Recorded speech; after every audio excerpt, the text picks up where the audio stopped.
Olá, eu sou Rosângela Carvalho, arquiteta urbanista, e esse é o nosso 4º episódio do Café com Cal. Nós estamos aqui com o professor Humberto Kizuri, que é o nosso convidado de hoje, e com Ayrton Rocha Omena Júnior, e vamos falar sobre cidades saudáveis e tocar em vários assuntos.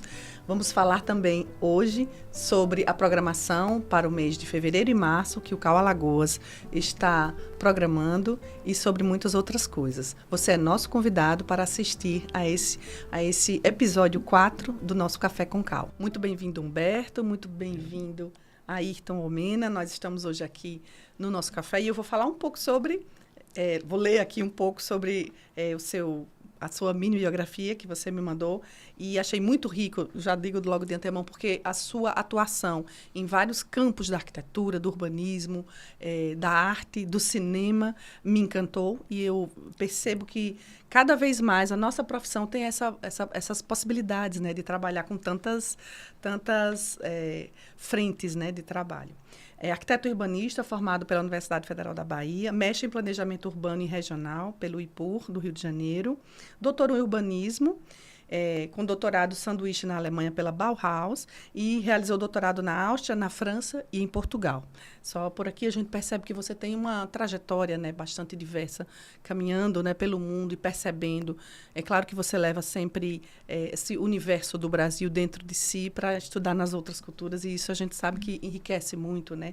Traz para o Brasil uma visão de mundo sempre muito diferente, né? A gente também percebe que você atuou em cinema, viu seus vídeos maravilhosos, e atuando em cinema também a gente percebe que é muito importante a gente ecoar as causas que são da arquitetura e do urbanismo, e é uma ferramenta importantíssima, né, hoje em dia, do audiovisual. E a gente também viu que você trata muito desse tema, cidades saudáveis, inclusive com artigos, dentre os quais esse que você cita, que você vai falar, que a gente quer que você converse aqui um pouco sobre o da Fiocruz, sobre cidades saudáveis, alguns olhares sobre o tema. E aí, nesse sentido, a gente parte para essa conversa e a gente entende também, queria que você colocasse à luz do que você viu aqui em Alagoas como professor, aqui na UFAL, como você leu esse território alagoano que você visitou dessa vez. Muito bem-vindo e sinta-se à vontade para falar. Muito obrigado, Rosângela, Ayrton e todos aqueles que estão nos ouvindo. Eu sou professor da Universidade Federal Rural do Rio de Janeiro há quase 20 anos. E esse foi um momento oportuno de poder estabelecer um acordo de cooperação com a Universidade Federal de Alagoas, através da Faculdade de Arquitetura e Urbanismo, para que eu pudesse desenvolver uma pesquisa estudando algo que é absolutamente importante e protagonista das questões ambientais que a gente tem ouvido falar fora do Nordeste, mas lá no eixo Rio-São Paulo, que é sobre esse desastre provocado pela Braskem e que, de fato, resultou numa série de deslocamentos forçados. Então, quer dizer, para mim, estar em Maceió nesse primeiro ano foi absolutamente oportuno, porque essas questões já me despertam novos olhares sobre os espaços múltiplos com os quais nós convivemos e as contradições que estão em torno deles. Então, desde que eu fiz o doutorado no ProURB, na UFRJ, e depois, como você anunciou, na Bauhaus, quer dizer, questões relacionadas ao meio ambiente e relacionadas à cultura sempre pautaram parte das minhas preocupações e das minhas investigações. Isso porque eu penso particularmente que é preciso ter um campo e um olhar que seja multidisciplinar, interdisciplinar, e que as transversalidades, de fato, possam ser percebidas e absorvidas por diferentes indivíduos. Eu li essa coisa da interdisciplinaridade. Sim. Que você coloca muito nos seus textos, e isso é muito importante, né, na nossa profissão. Sem dúvida, nós lidamos com o espaço, e essa relação do espaço com os diferentes tempos, com as temporalidades. Como é que nós estamos conectados nessas relações que, embora sejam do presente, daquilo que nós construímos no passado e o que nós almejamos numa perspectiva de futuro. Quer dizer, hoje, por mais que haja um certo pessimismo em relação ao futuro que nos reserva, e a questão ambiental tem nos revelado cada vez mais as nossas preocupações com as questões ambientais e com a própria sobrevivência dos indivíduos, dos seres humanos na Terra e dos seres vivos, de modo geral. Então, discutir espaço e tempo nessa perspectiva que amplia mais as possibilidades de nós vislumbrarmos uma sociedade de fato mais saudável, eu acho que isso é importante para mim. Vivemos em cidades, um país que essencialmente vive sem cidade. Nós sabemos que o mundo está cada vez mais urbanizado, basta observar as fotos de satélites para perceber como nós estamos cada vez mais aglomerados. E hoje nós passamos por uma série de problemas relacionados à demografia, problemas relacionados aos deslocamentos, às sucessivas guerras, às epidemias, e essas questões todas, elas estão conectadas com a própria perspectiva que queremos, né, as perspectivas que queremos para um mundo futuro. Apesar de não termos ainda vislumbrado uma luz no fim do túnel, a mim me parece que continuar trabalhando e lutando por melhores condições de vida nos espaços que nós construímos socialmente, eu acho que essa é uma das metas. Este é o foco principal. Então, quando nós estamos preocupados com essa questão dos solos em subsidência na cidade de Maceió, a preocupação não é apenas por esse tipo de acidente para uns ou crime ambiental para outros, e talvez seja a conjunção desses dois aspectos que estão relacionados naturalmente a esse processo de ganância humana por todas as riquezas minerais, por todas as riquezas que nós dispomos para a nossa própria sobrevivência. Então, não aprendemos, quando nos revisitamos em vários momentos da história, não aprendemos ainda a lidar com a natureza. Claro que a natureza, ela também dá suas respostas, ela também é dura, e ela tem se mostrado assim, porque não há uma sintonia direta. E quando as pessoas buscam essa sintonia, elas são taxadas de utópicas e, na verdade, nós estamos aí enfrentando problemas terríveis. As temperaturas em Maceió são altíssimas. No Rio de Janeiro, a gente está assistindo, nesse momento, níveis 4 de temperatura, de calor, o que tem feito com que a prefeitura tome providências emergenciais, mas elas não são suficientes. Quer dizer, nós vivemos num país onde se desenvolvem propostas absolutamente paliativas. Não enfrentamos as questões estruturais. Verdade. E isso é uma lástima. Humberto, tem uma coisa assim, na leitura que eu fiz também, que é a cidade ideal e a cidade real, não é? Que nós precisamos passear por esses temas, e você falou do utopismo, né? O quanto nós somos utópicos, muitas vezes os urbanistas o são, né? Porque sonham com cidades melhores, e essa desconexão que existe de uma sociedade que, né, atua pelo capital, né? Pelo profundo, né, uso desses recursos naturais, sejam eles quais forem, em detrimento da vida na Terra, em detrimento de um equilíbrio ecológico, em detrimento de, né, uma maior harmonia com a natureza. Nesse sentido, acho que a gente precisa discutir cada dia mais sobre esses temas. E aí somos o tempo todo atropelados pelos temas, né, que atropelam sempre o mundo da economia, que ela é mais importante, ou, né, de outros temas. Entre aspas. Exato. Então, eu queria que você também falasse sobre essa coisa da cidade ideal versus a cidade real de hoje. Na verdade, nós temos aí dois pontos. Que um é como podemos discutir a questão da cidade real ideal e a questão da cidade saudável. Há certa ambiguidade quando nós tratamos os aspectos real e ideal, porque é preciso se perguntar, é real para quem? Ou é ideal para quem? E, normalmente, os próprios gestores, eles trabalham numa perspectiva de tornar os espaços absolutamente reais para o seu próprio capital político, e não real para resolver os problemas que, de fato, nós assistimos na cidade, sobretudo nas nossas periferias. Então, quer dizer, e o ideal é a mesma coisa, quer dizer, construir uma cidade, construir novas infraestruturas, é ideal para quem? É ideal para, de fato, melhorar a condição de vida urbana ou é ideal para alavancar esse capital político? Então, quer dizer, discutir esses aspectos... A quem serve esse investimento? A quem serve, exatamente. Então, quer dizer, e nós vivemos aqui numa cidade como Maceió, onde isso é absolutamente notório. Quer dizer, uma cidade repleta e um estado de uma natureza exuberante, belíssima, quer dizer, é um prêmio da natureza, né? E, ao mesmo tempo, o que é que nós percebemos? Uma cidade que carece de uma infraestrutura adequada. E, nesse aspecto, quer dizer, ela se torna ideal quando ela se torna objeto da propaganda, né? Eu costumo dizer, não é o caso específico de Maceió, e recorrer àquele velho ditado, que as nossas cidades, em geral, são, por fora, bela viola e, por dentro, pão bolorento. E esse quadro precisa ser mudado. Nós precisamos de gestores públicos que, de fato, compreendam a cidade do ponto de vista técnico, as suas dinâmicas, as suas heterogeneidades, as suas contradições e compreendê-la minimamente dentro de uma tríade, que é uma tríade sociocultural, socioambiental e socioeconômica.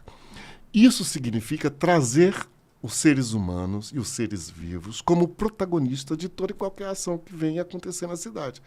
Quer dizer, e aí quando você tem a discussão sobre cidade real e cidade ideal, que é uma discussão que se inscreve muito no campo da filosofia, Sim. O que nós vamos perceber é que, em momento algum, de fato, há uma equação que feche para que a gente consiga buscar mais equilíbrio, pelo menos socioambiental, em nossas cidades. Isso não acontece. Então, quer dizer, a cidade carece, uma cidade como essa, que é importante no cenário nacional, do ponto de vista turístico, do ponto de vista econômico e do ponto de vista político, por mais que tenha uma série de contradições, de embates, e que é natural que tenha esses embates, Sim. Afinal de contas, o que nós preservamos ainda, a duras penas, é a democracia. Então, quer dizer, o exercício da democracia é o grande gargalo que nós vamos encontrar, por exemplo, para discutir a perspectiva de uma cidade saudável. Então, quer dizer, uma cidade saudável, onde nós continuamos tendo as nossas periferias absolutamente precarizadas, excluídas, né? Totalmente excluídas do ponto de vista social, do ponto de vista cultural, do ponto de vista econômico. Isso, me desculpa a expressão, é de uma estupidez sem precedentes. Quer dizer, não entender que, ao passo que nós construímos cidades que verdadeiramente sejam mais democráticas, que elas reduzam, por exemplo, as possibilidades de contaminações com as epidemias. O Covid-19, escrevi sobre isso, é uma tragédia no Brasil. E isso, passados-se 2 anos, praticamente, nós não nos recuperamos ainda minimamente, pelo menos na construção das relações sociais, que foram totalmente esfaceladas, fragmentadas. Em compensação, o capital privado capitalizou isso. O capital político capitalizou isso, mas não resolveu os problemas para, de fato, assegurarem uma sociedade mais saudável, uma cidade mais saudável. Por exemplo, uma infraestrutura adequada. As nossas cidades carecem de infraestruturas. E eu te confesso, eu sou um urbanista que não sou de gabinete.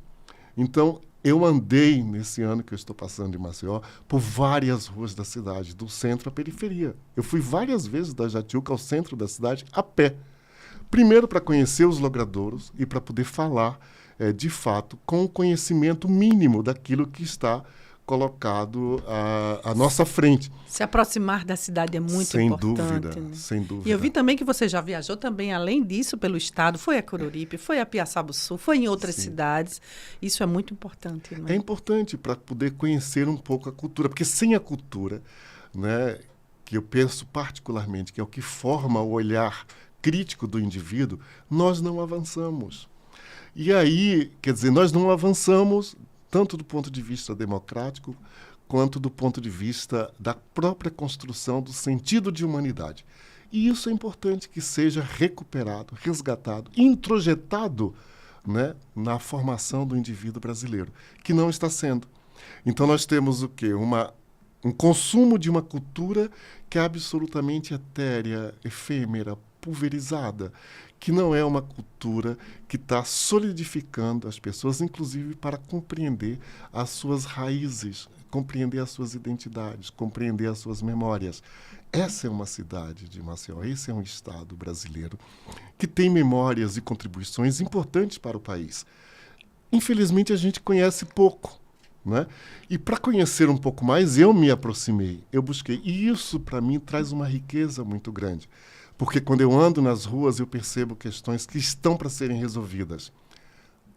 Do mínimo, sabe, Rosângela e Ayrton, não tem calçadas qualificadas, não tem calçadas acessíveis, não tem arborização. Quer dizer, como é que a gente convive com essas altas temperaturas? E eu falo cidadão comum, e por isso eu fui andar a pé. Né? E eu acho que tem uma coisa, Humberto, também nisso, que isso é uma coisa que a gente percebe em todas as cidades.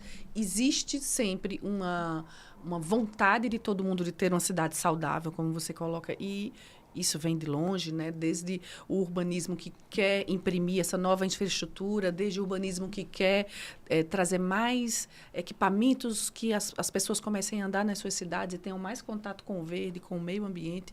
Né? A cidade ideal, a cidade também utópica, as cidades jardins de Ebenezer Halbord e outras cidades que a gente sonhou lá atrás enquanto profissão, elas chegam um pouco aqui nesse presente, para se estacionar a visão de cidade nova, mas a gente não consegue construí-la porque a gente tem o problema que o capital ele invade as demandas todas e nenhum profissional consegue imprimir essa teoria que a gente, né, estuda nas faculdades, que vê, e que em muitos lugares deu certo. Então, você tem aqui mesmo condomínios que respeitaram o meio ambiente, que fizeram praças e jardins que todo mundo ama usar. Medellín tem dado esse exemplo. Mas, ao mesmo tempo, é uma população que não valoriza isso para além desses muros. Então, a gente tem duas escalas aí trabalhando. Uma escala de um pequeno grupo que fez um condomínio, que deu certo, que respeitou a legislação, que trabalhou sua área de preservação permanente e que conseguiu uma qualidade de vida, uma certa qualidade de vida, que vira uma ilha. Isso, eu não estou dizendo só Maceió. Muitas outras cidades fazem isso, criam suas ilhas de... né, paraísos, para quem pode, de privilégios. E a gente percebe que aquilo é importante no desenho urbano, que ele deveria ser compartilhado com a cidade inteira e não é. Então, eu vejo muito, eu ouço muito Raquel Ronick falando sobre, né, a guerra do território, guerra dos lugares, e é sobre isso, sobre financiarização dos espaços, sobre transformação de toda a ótica, de todos os projetos sobre a ótica do capital, que é quem tem machucado muito todas as cidades brasileiras. Não só a Maceió, ela é mais um exemplo, né, disso que a gente não discute sobre meio ambiente e sobre capital, principalmente. Fazendo uma questão, uma chamada em relação à saúde, né? Porque, assim, tão plural quanto a quantidade de indivíduos que tem numa cidade é o entendimento de saúde. Então, a gente, como está a chamada, a gente pensar saúde do corpo físico, da emoção, da mente, e aí vem as questões culturais que a gente vai entrar daqui a um pouco, do território, isso vinculado tanto à saúde do edifício, que tem um reflexo direto na qualidade de vida, como do território e ambiente em si. Então, de como a gente, em um momento como esse, que eu acho que é justo usar essa palavra, de colapso de tantas estruturas, e aí talvez a maior dela, que é o ambiente do qual nós estamos integrados como seres biológicos. Então, assim, a gente vê toda essa desestruturação. E aí... Desconexão, né, do ser humano com o ambiente, desconexão total. Pensar como construir, discutir a saúde, que é uma palavra que tem tantas vertentes. Eu acho que além de urgente, talvez ela traga também alguma questão de ruptura cultural. Porque a gente vem trazendo, vem vivendo, interagindo com o ambiente de uma forma que é muito nociva e danosa, como já foi dito aqui há pouco antes. Nós vivemos num tempo de muitas resistências. E resistência, sobretudo, desse avanço do capital neoliberal. né, de um capital que é absolutamente centrado em extremismos conservadores, reacionários, onde sucumbe à própria figura do Estado e não abre espaço para, de fato, planejar as cidades nessa perspectiva saudável como responsabilidade de Estado. Então, muitos arquitetos e engenheiros, inadvertidamente, falam em planejamento estratégico, que é um grande equívoco. Eu acredito em planejamento estatal. Planejamento estratégico é limitador e é para atender única e exclusivamente o capital privado. Então, se nós formos recuperar um pouco o passado do nosso país, como as nossas cidades foram construídas, o professor Roberto Lobato Correia, notável geógrafo brasileiro, ele já nos ensina há um bom tempo que nós vivemos eras e eras de uma disfunção espacial. E nessa disfunção espacial significa dizer o quê? São os arranjos construídos para privilegiar determinadas camadas, sobretudo aquelas que detêm a hegemonia do poder político e do poder econômico. E essa mesma, entre aspas e muitas aspas, elite política e econômica brasileira, ela entrou dentro de uma armadilha onde ela mesma não consegue sair desse, me permitam dizer, desse espaço de um apartheid urbano, como eu escrevi recentemente num livro para Portugal, né, onde há claramente uma política de separação daqueles que detêm os meios de produção e daqueles que são tratados como instrumentos para alavancar e ampliar essas frentes produtivas. O que vai acontecer, então, com a cidade? Ela vai se enclausurando.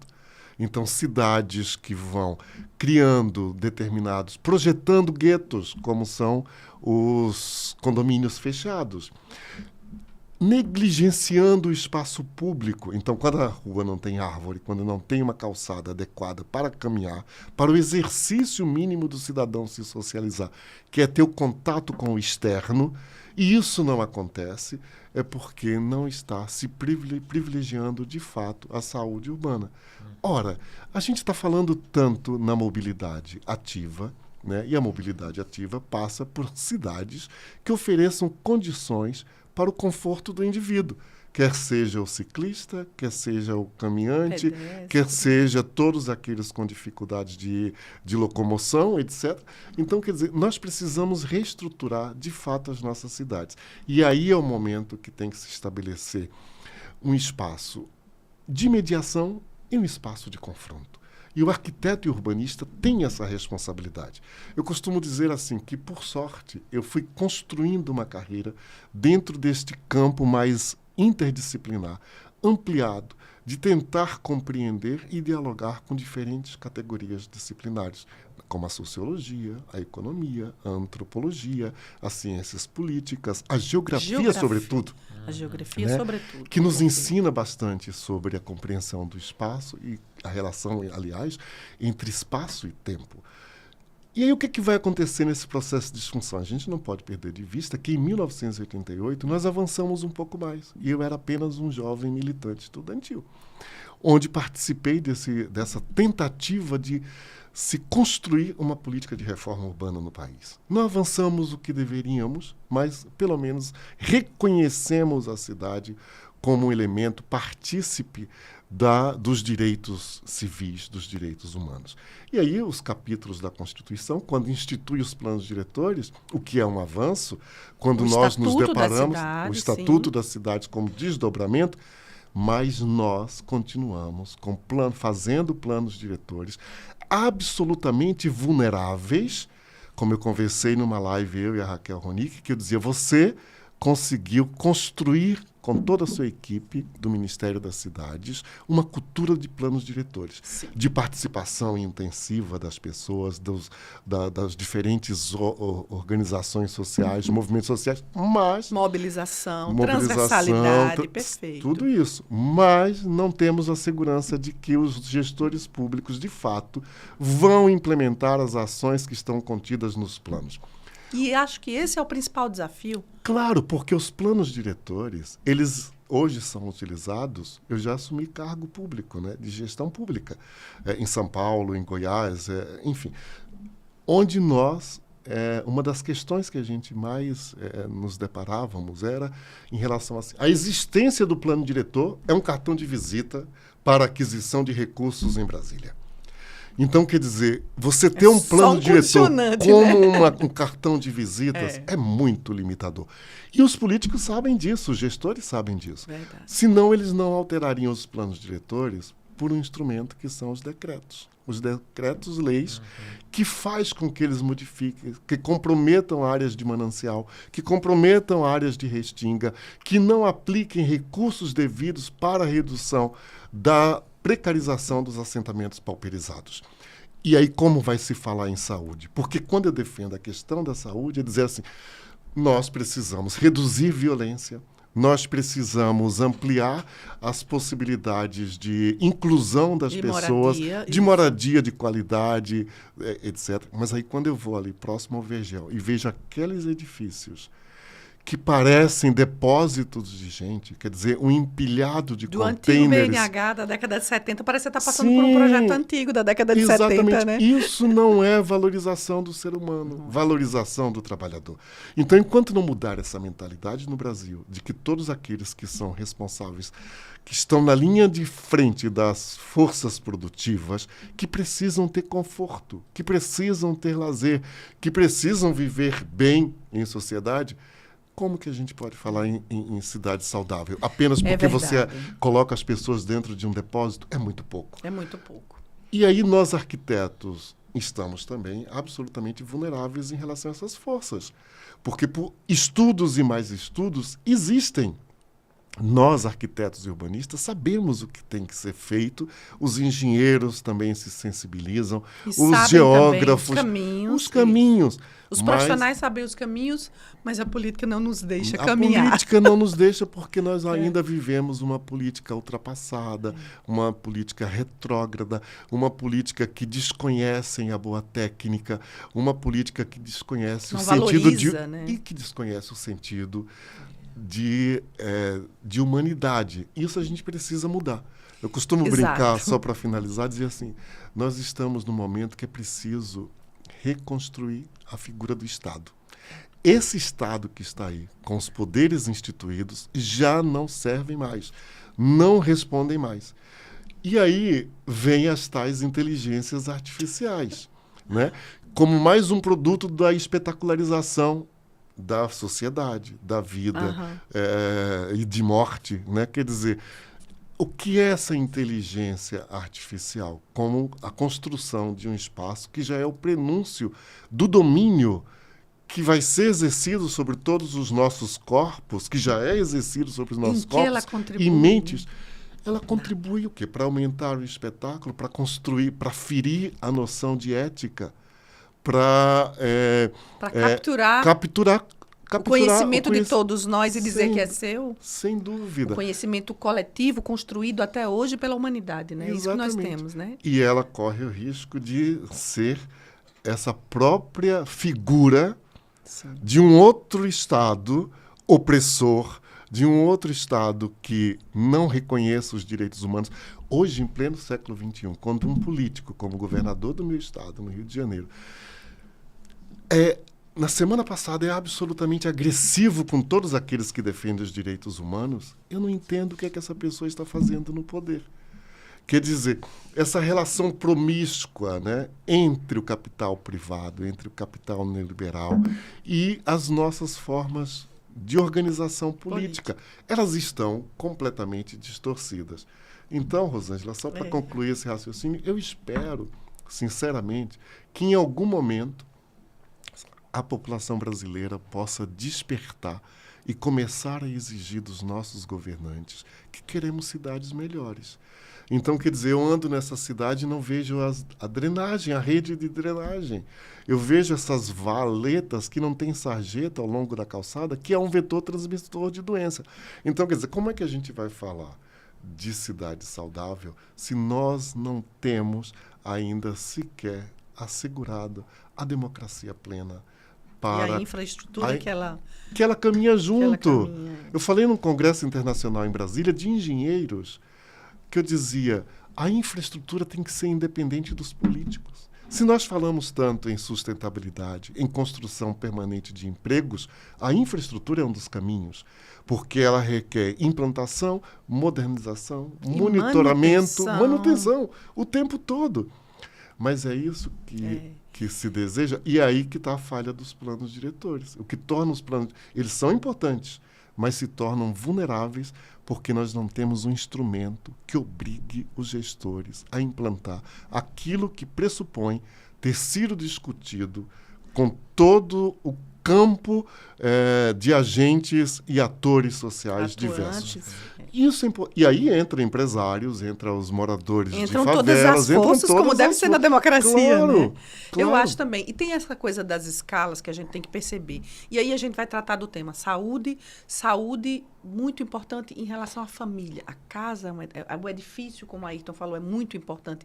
Ele também ter, né, saúde, ele ser saudável, ele estar livre de problemas como deslizamento, como, né, como outras infraestruturas, ele precisa... A ventilação natural, a iluminação, até que a pessoa que está lá dentro tem a possibilidade de ter saúde. E aí a gente trabalhar esse tema, saúde dentro da arquitetura, porque muita gente vai olhar assim e vai dizer, vamos trabalhar saúde dentro da arquitetura. Sim, a arquitetura é muito importante para essa base de saúde de uma sociedade inteira. E as cidades precisam caminhar nesse sentido. É como o corpo da gente. Claro. A gente fala muito isso, que hoje a gente precisa entender saúde dentro da arquitetura como isso, como escalas diferentes para o edifício, para o corpo humano, para o edifício e também para a escala de cidade, como você fala. A infraestrutura é muito importante, se eu não tenho uma infraestrutura. E isso, gente, desde a Idade Média, a gente sabe que muitas doenças, o vetor de transmissão são as cidades que não têm saneamento ou que não possuem estruturas adequadas de abastecimento d'água. Então, esse é um tema extremamente importante na atualidade e a gente precisa conquistar isso. Então, é o país inteiro que precisa conquistar isso. A gente sabe hoje, por exemplo, que Maceió só possui 36% da sua água tratada com esgotamento sanitário. Arapiraca, que é um outro segundo município do nosso estado, só possui 1,60% da sua área com esgotamento sanitário como deve ser tratado. O restante tem muita coisa de fossa séptica e sumidouro, fossas negras, que eles chamam, que é a fossa que não tem tratamento nenhum e que polui diretamente o solo.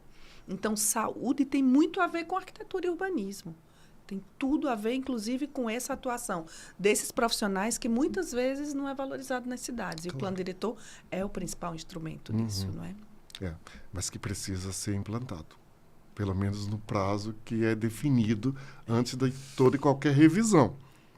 Então, Ayrton está rindo aqui porque ele está participando do nosso plano diretor de Maceió. Estava atrasado há quase 10 anos, inclusive o professor participou da revisão. Isso. Mas aí, essa questão de como você vê um plano como esse, que é estruturante, que inclusive ele é gerador dos planos orçamentários, para você organizar o território, e estava desatualizado a esse tempo todo, inclusive somando mais um problema, tendo ocorrido a questão da mineração aqui na cidade.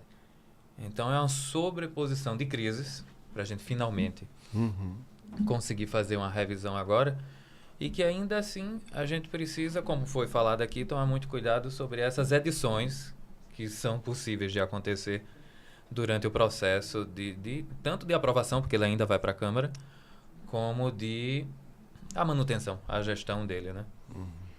Então... Sem falar que a gente ainda tem, por exemplo, um tecido urbano, por exemplo, Maceió agora, que sofre profundamente com o afundamento, e ainda assim a empresa que existe uma planta dela que foi implantada na orla de Maceió e que desestrutura, em área de Restinga, que desestrutura o tecido urbano e descontinua um tecido urbano importante da cidade e da sua ligação com outras áreas turísticas da Barra, e faz essa lacuna desde a década de 70 e ninguém atua sobre ele, né? Essa empresa já precisava ter apresentado um plano de saída e dessa área ser restituída ao município.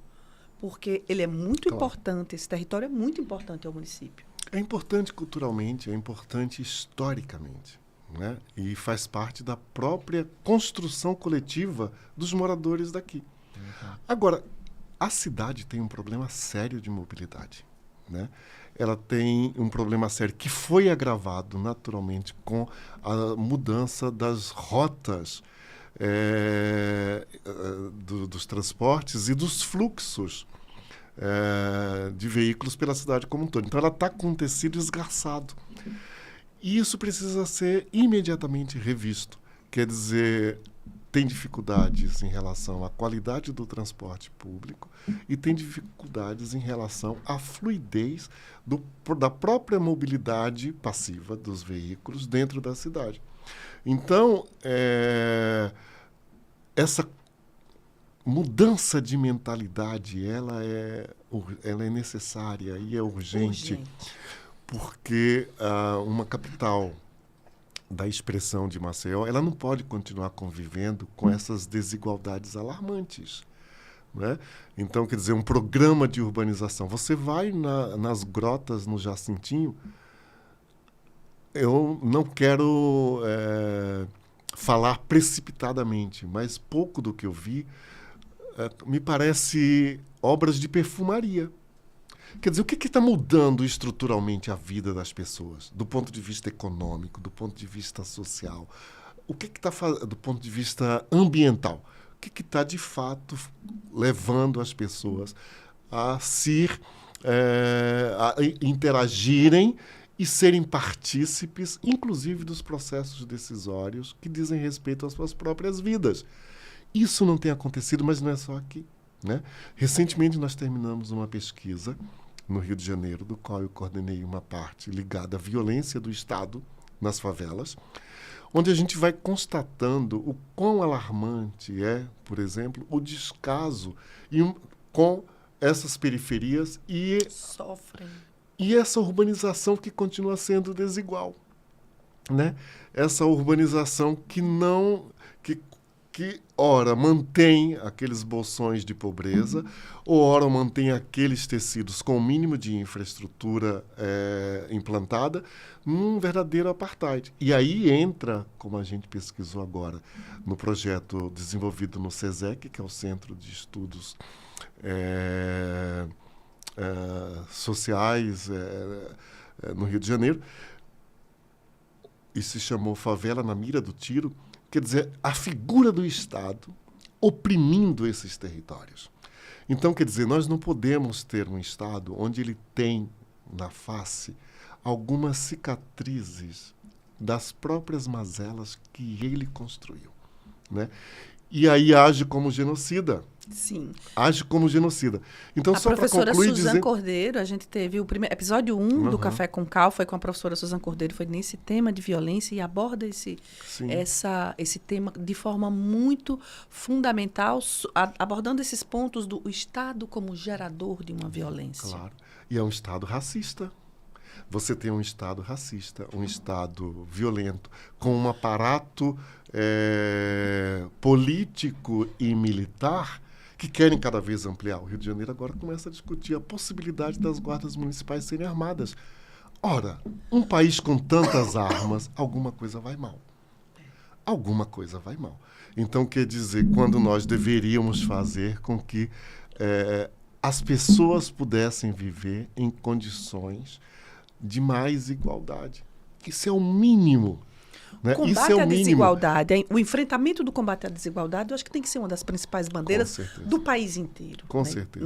Nós estamos nisso da cidade ideal. Senão não falamos em democracia. Exato. Não Isso traz para o nosso democracia. próximo tópico, que é recorte espacial das desigualdades e fragmentação das cidades, que é isso que você coloca agora. Existem várias cidades dentro das cidades. Sim. A cidade que o Estado atua, por exemplo, o Estado que a gente fala é o poder público, a praia bonita que ele urbaniza, ou a não urbanizada que ele tira a restinga, ou a cidade que mantém uma área importante, central e comercial, mas que suas periferias são excluídas. Ou que vai se espraiando, né? E a gente para precisa atender ao entender, setor imobiliário. Exato. Então, a gente precisa entender quem são, como você coloca de Correia, quem são os formadores dessa cidade. Essa cidade que existe hoje, qualquer que seja ela é fruto das nossas relações, ela é fruto dos nossos políticos, ela é fruto da nossa omissão ou do nosso trabalho. A gente precisa enfrentar isso. A gente precisa tomar o protagonismo de entender isso. E isso precisa ser feito por uma gama muito maior de gente, não só pelos arquitetos urbanistas. Claro. Como você fala, essa transversalidade, intersetorialidade, isso tem que acontecer. E todos os profissionais de todas as suas áreas, nós todos precisamos entender isso. A cidade hoje é fruto de todas as ações, inclusive das nossas omissões. E nós precisamos retomar esse protagonismo. Claro. Agora, quando a gente observa os trabalhadores que normalmente ficam 3 horas da sua vida em casa, né? Que circulam por cidades opressoras, por cidades doentes e que nos adoecem, que circulam em condições precárias da mobilidade, que é a grande maioria, num desgaste que é emocional. A dificuldade que se tem é trazer essas pessoas para o próprio esclarecimento sobre o que é viver na cidade. Então, quer dizer, nós temos os novos escravizados, né? São os escravizados assalariados ou aqueles precarizados oprimidos, ou uberizados, como a gente tem percebido. Por essa vida, né, que lhes foi impressa. Então, quer dizer, isso tudo é uma vergonha. Não é possível que não haja, em momento algum, um tipo de sensibilização para dizer: nós só teremos paz quando nós tivermos cidades minimamente, espacialmente, socialmente, culturalmente mais equilibradas. Do contrário, não. E aí os políticos acham que resolvem comprando mais armas. E o que nós constatamos no SESEC é que o Rio de Janeiro, no ano de 2020, por aí, gastou quase 2 bilhões em armamentos, em segurança pública. E São Paulo, 4 bilhões. Esses 2 bilhões, 4 bilhões, resultaram no quê? Em alimentar o capital da indústria do armamento, mas não mudou a fisionomia do próprio crime que acontece nas ruas cotidianamente. Exato. Então, isso, quer dizer, há um equívoco. Quer dizer, qual é, de fato, o compromisso dessas pessoas com os espaços urbanos que precisam ser, de fato, democratizados com melhor qualidade de vida? E aí, algo que eu não tinha pontuado, que eu acho importante, o quanto é importante respeitarmos a diversidade nas cidades, né? Quer dizer, enquanto houver tanta violência com os corpos que se contrapõem ao status quo, dificilmente a gente vai ter paz. Então é o momento de nós pensarmos em cidades em outras bases. E aí, quando eu vejo essa cidade se expandindo para o litoral norte, sem uma infraestrutura adequada, e o centro sendo abandonado, quer dizer, há um equívoco. Então, hoje, os projetos nas cidades, eles têm que contemplar das periferias ao centro. Sim. E, simultaneamente, urbanizar as periferias e restaurar os centros numa perspectiva de contemplar a moradia de interesse social. Acho que é o mínimo que tem que se fazer. Reestruturando, né, esse formato novo de atuar das periferias para o centro. Isso. É uma forma, inclusive, de ser justo com as pessoas, com os usuários da cidade. E contribuinte. Aí a gente tem agora um terceiro item, e para finalizar eu queria que você falasse um pouco sobre coisas. As cidades são muitas, né? São muitas cidades dentro da cidade. Eu leio muito Ítalo Calvino, né? Cidades Invisíveis, e amo aquilo, porque me leva por um caminho, às vezes, da utopia e da brincadeira. E eu queria que a gente falasse um pouco agora sobre arte e sobre cultura nas cidades e sobre a sua experiência com cinema, que você tem alguns filmes que a gente vai botar na descrição, gente, do nosso vídeo. Aí vai seguir na descrição alguns links que vocês podem acessar dos trabalhos do professor Humberto. E eu queria que você falasse um pouco sobre isso, sobre esse universo do cinema dentro da arquitetura, com esses temas de urbanismo e de mineração que você já faz. E falasse também sobre espaços que são para a cultura e para a arte nas nossas cidades. que algumas delas a gente sabe que valorizam muito. A gente tem experiências no Brasil que são, né, premiadas no mundo inteiro. O Inhotim, né, trabalha um grande acervo, né, de cultura do país inteiro, e outras cidades como São Paulo, que em alguns pontos, né, específicos, Rio de Janeiro foi trabalhada a Praça Mauá e os museus ali no entorno, Recife, que pegou o Centro Antigo e uma parte do Centro Antigo ele trabalhou. Aqui em Maceió, a gente às vezes tenta que o Jaraguá se transforme num polo cultural que, né, traga essa vida saudável de volta na troca, né, das experiências diversas, artísticas e que sejam culturalmente representativas da nossa cultura. E a gente percebe que não há uma política pública específica para isso, mas, apesar de tudo, ela resiste. Ela existe e resiste. Eu queria aproveitar a pergunta para aumentar a provocação. Porque, assim, aproveitando esse tempo que a gente tá e essa experiência recente do filme Ainda Estou Aqui, porque sempre que tem esse tipo de discussão, eu sempre fico pensando como, por onde despertar essa questão da cultura e essa busca por uma melhora da qualidade de vida.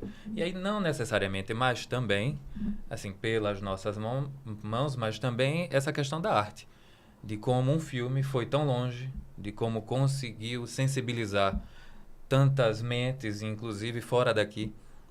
Então, dando um gancho na arte e falando sobre a violência, como tu estava colocando recentemente, e de como o poder, quando ele se vê esvaziado de possibilidade de se manter, aí ele faz uso da violência, que é o fim, é o colapso completo de argumento, ou de tentar engajar de alguma forma, e aí você vai para essa brutalidade sem limites, e de como a arte, ela, de uma forma muito mais leve, sutil, que atravessa a memória, a cultura, a identidade com os lugares. Patrimônio cultural.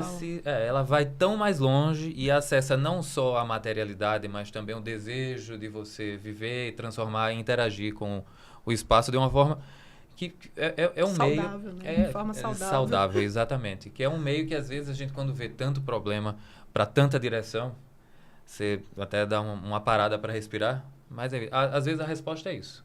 Transformar isso tudo num lugar de arte, que aí, finalizando a provocação, de como a gente pode, na formação da arquitetura e do urbanismo, se integrar a esse ambiente para conseguir falar de uma forma que não é de projeto, mas no papel, ou bidimensional, de como a gente pode tentar transformar e realmente conseguir todos esses desejos que a gente colocou aqui nessa discussão e que estão, assim, como é que eu vou dizer, em risco nesse passado recente.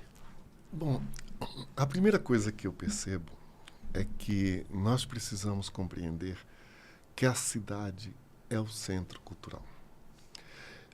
Me incomoda muito quando elegem determinados objetos arquitetônicos como centros culturais, que, pela própria essência, não faz o menor sentido. Nós temos claramente definidos o entendimento do que seja uma escola, um hospital, um teatro. E nos anos 80, principalmente a partir dos anos 1980, começa essa forma de tentar capturar diferentes recursos públicos para esses espaços culturais. Os bancos fizeram isso muito bem. O Banco do Brasil, o Itaú, né, e na junção com o Unibanco, etc., que é criar esses espaços como se a cidade não fosse o grande centro cultural. Ela é a promotora da cultura. É nela que residem as identidades, que residem as memórias, que residem as barreiras, que estão todos os obstáculos que nós podemos ser o tempo todo atropelados, mas ao mesmo tempo resistir e continuar captados a erguê-la constantemente. A cidade é feita de várias camadas, a história já nos revela, não é? Então, quer dizer, ela prolonga essa expansão da cultura. Então, quando você vê filósofos como a Marilena Chaui, né, que é uma importante filósofa brasileira, tratando da cultura, e tratando da cultura numa perspectiva que é democrática, que é uma perspectiva de compreender, de fato, quem somos nós. Quem somos nós como parte desse protagonismo urbano e social e cultural, etc. Agora, a gente não pode se iludir que a cultura, do mesmo jeito que ela aproxima, ela distancia. Não é à toa que a cultura, quase sempre, pelo menos nos regimes autoritários, como foi no Brasil, eu entrei na universidade com regime autoritário. Os militares estavam na presidência da República. Então, quer dizer, a cultura é a primeira a ser silenciada. É preciso silenciar a palavra de contestação, a palavra que luta por direitos humanos. Quer dizer, as palavras são sucumbidas. E aí a cultura, às vezes, é utilizada como um instrumento de opressão e de dominação. ou de dominação ou de dispersão. Quando nós assistimos no Brasil, a partir do final dos anos 1980, o declínio da indústria de transformação, eu já escrevi isso com a Lilian Fessler-Weiss, arquiteta do Rio, e começa o apogeu do agronegócios no Brasil.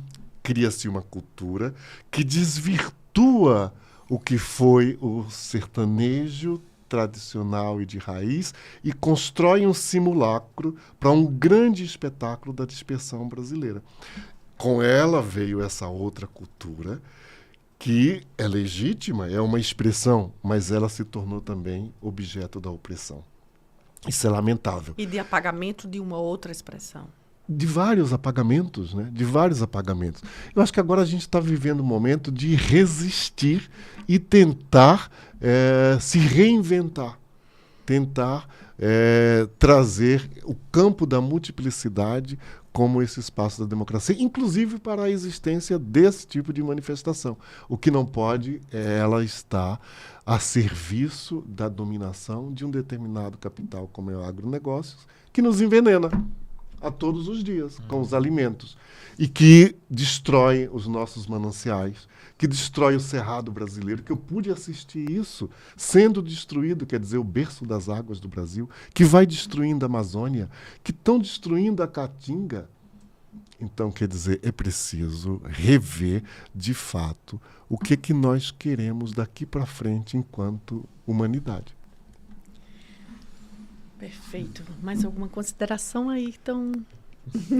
Eu só consigo agradecer, pensar né? dessa relação do agronegócio, porque você foi tocar, de como é um tiro no pé essa exploração, né? Como ele mesmo constrói um cenário que fada ele à destruição, porque sem um ciclo natural de água e de clima, não se produz.